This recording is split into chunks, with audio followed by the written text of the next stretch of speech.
Well, good news for all MLGW customers. You no longer have to boil your water. The boil advisory is finally lifted, but you still have to take a few steps to make sure your water is clean. First, flush all of your faucets for a minimum of 2 minutes. If your house has multiple stories, start with the faucet that is highest up. Be sure to toss any ice from your freezer that was made during the advisory. Now is also a good time to check your water filters. If you're still getting murky water to start, try running a load of darks in the wash before throwing any whites in to avoid stains.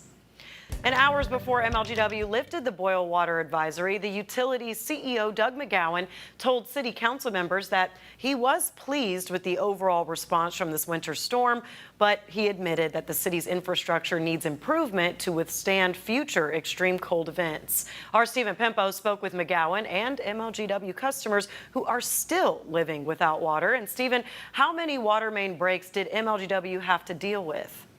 Pepper, MLGW President Doug McGowan says his crews responded to 81 water main breaks and all but 13 have been repaired.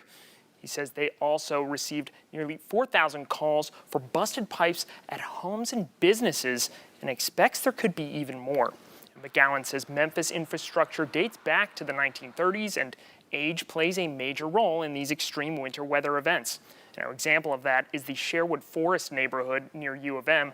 Those living there tell us several homes there date back to at least the 1950s with wood paneling that does not have modern insulation, making them especially vulnerable to frozen and burst pipes.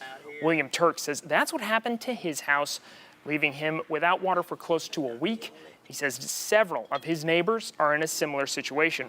That's why Turk wants MLGW to help more homeowners winterize their houses.